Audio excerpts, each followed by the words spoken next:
The savage lifestyle of Amado Carillo Fuentes, Lord of the Skies. We have a lot of people who go down in history tagged heroes, but very few of them achieve half the success of some of the world's most heinous crime lords. These geniuses added a new hue to the underground world. This is the true story of Amado Carillo Fuentes, better known as the Lord of the Skies Carrillo Fuentes. Carrillo was born on December 17, 1956, to parents Walter Vicente Carrillo Vega and Aurora Fuentes. His parents lived in Guamuchilito, Navolato, Sinaloa, Mexico, in a small residential area. His family consisted of about 12 children, including Carrillo himself. Oh yes, Carrillo did not start his criminal career as a poor boy looking for work. Instead, he got his foothold in the door through his paternal uncle, Ernesto Francesca Carrillo. While there is no proof that his biological father was ever involved in the drug trade, it is clear that his involvement offered the right kind of effect to inspire him to start a new life. His uncle, Ernesto, was the ruthless leader of the gang known as the Guadalajara Cartel. For his efforts in the underworld, he was given the moniker Don Neto. He took a young Amado Carillo under his wing and began guiding him to the underworld empire.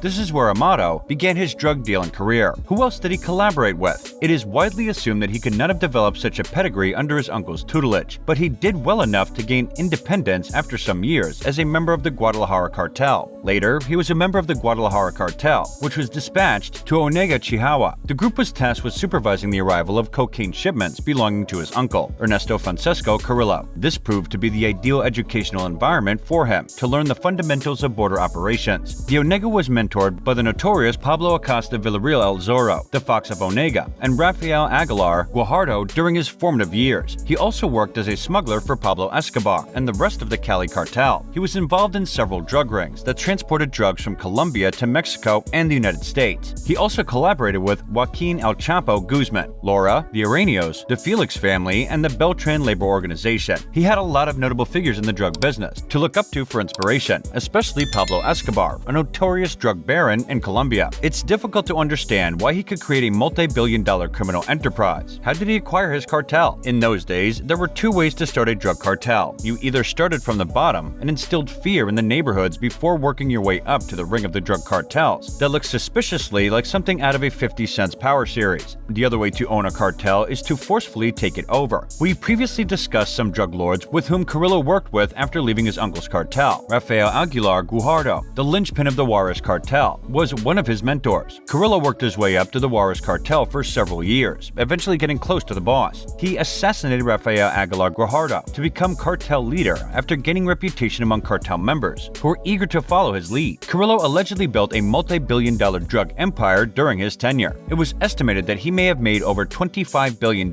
in revenue during his career, which would put him in the Forbes list under normal circumstances. According to the boss of one of the wealthiest organizations, Carrillo's Connections, the company in which a man walks determines his outlook and in some ways his lifestyle. The 1990s were regarded as the apex of the drug era. South America was the epicenter of it all, with Pablo Escobar running things in Colombia and spreading his influence throughout South America and even into the United States. He didn't do it all by himself. He made a lot of money with people like Carrillo, who held territories in countries like Mexico thanks to his vast cartel. He helped facilitate drug deals and transactions for the Cali cartel and firmly maintained his territory as a middleman between cartels entrenched deep within South and North America. He earned the respect of Pablo Escobar, Pablo Acosta Villarreal, and Joaquin Guzman, all of whom were powerful drug barons in the 1990s. He was also associated with mafia families like the Areno Felix family and the Beltran Levas organization. His friends thrived in the vast cocaine network that existed at the time, and they all worked together to avoid regulatory action by their home countries. Lord of the Skies, you wonder how he succeeded and rose to a high pedestal alongside other notable drug runners such as Pablo Escobar and the rest of the established drug cartels in South America. We all know Pablo Escobar for his genius in consolidating Colombia's political network and making himself untouchable. He owned Colombia. Carrillo owned the skies, which is why he was dubbed the Lord of the Skies. He has achieved this status by unifying the aviation system. He owned a fleet of powerful and fast jets that he used to transport massive amounts of cocaine to and from Mexico. He put his transporter experience to good use by smuggling cocaine across the US-Mexico border. He was Mexico's most powerful drug smuggler. Carrillo's grip on Mexico, as well as the pressure from Mexican police and drug law enforcement agencies, agencies appeared to pose a threat to his business, and he frequently remained under the radar. He would use the profits from his empire within the country because he'd had to explain himself after being accused of running a drug ring. The absence of clear evidence against him most likely kept him afloat. He engaged in serious money laundering in Colombia, rather than undercover in Mexico. He transported money through his networks into Pablo Escobar's domain and cleaned up his money, making it legitimate for him to claim boldly before Mexico authorities. Carrillo is untouchable. This is a disclaimer. I know nothing about running a drug cartel other than what I've seen in movies. According to my sources, if you want to run a significant business while having a legal connection, you need the help of more legal ones. If you are supplying your organization with contraband, or if you have a connection who can help you move your goods. It was clear that his connections extended beyond simply having the local police turn the other cheek every time he operated. According to later revealed facts, he was in close collaboration with the government of Morelos State, which was perceived to be his base of operations. The governor's name was Jorge Carrillo Olea, who conveniently bore the same middle name as Carrillo Fuentes. With the government's support, he not only had the local police on his side, but also other governmental bodies tasked with enforcing drug laws. It was shocking as the drug activity escalated, and it demonstrated a lack of respect for authority. It was later revealed that Carrillo lived in the same neighborhood as the governor. Isn't that a little too convenient? What better way to operate under the radar than to run a narcos operation in a normally safe and legal way? Who would have guessed that an international drug smuggling ring was operating right under the state governor's nose? I'd like to believe that Carrillo has deeper ties in the federal government. Otherwise, I'm not sure how he could command a fleet of jets without being reprimanded by the government. He avoided a number of potential air restrictions and inspections. Carrillo's life, family, and career were all set up so that nothing could go wrong, but his operations could only last so long. His operations into the United States drew strict regulatory pressure, and while Mexican enforcement agencies were powerless to stop him, support from U.S. agencies bolstered efforts to apprehend Carrillo. His identity was revealed, as was his connection to the governor, after the people of Morelos began protesting against Governor Jorge Carrillo Olea and his alleged complicity in drug-related violence. Carrillo Olea, the governor, was forced to resign and was arrested. This dealt a significant blow to Carrillo Fuentes' empire. Lord Carrillo had a difficult year in 1997, and he spent some time hiding while his operation went mostly unnoticed. The escape strategy? Yes, there had to be a way for Carrillo Fuentes to get away from the clutches of the law. He needed to be able to walk freely, and he found the perfect solution. He needed to change his appearance if he was ever going to escape Mexico. This was more than just growing a mustache and darkening his skin, if that was even possible. He chose to go under the knife and get a full makeover with top Mexican surgeons operating on him. His surgery was divided into two stages: regular facial plastic surgery or cosmetic surgery, and liposuction abdominal surgery. He had a big stomach. After all, the plan was for him to put on a new face and assume a new identity that would be free of suspicion. So on July 7, 1997, he traveled to the Santa Monica Hospital in Mexico City. According to reports, the surgery took more than 8 hours, and Carrillo did not survive. 2 of his bodyguards were discovered near the scene of his death. Given the prowess of the surgeons in question, it is safe to say that his escape plan was death, even if the circumstances surrounding his death were technically not premeditated. Some people have even rumored that he is still alive. On fingerprints alone, this is not enough to prove that he had died. The cops seized warehouse belongings to the Juarez cartel, where it was alleged that weapons and cocaine were stored. Over 60 Korean properties have also been confiscated. His connection in government and the police force were also looked into. Many frozen bank accounts totaling $10 billion were attributed to Carrillo, while his son, Vicente Carrillo Leyva, who was also an integral member of the Juarez cartel, was arrested in April 2009. The man who was responsible for roughly 70% of the drug supply left a void that rivals in Mexico and Colombia quickly filled. To the disdain of the family, his body was recovered by Mexican authorities. Officials who investigated him during his tenure believes him to go to hell for the crimes he committed. Please like this video and subscribe to our channel for more entertaining videos.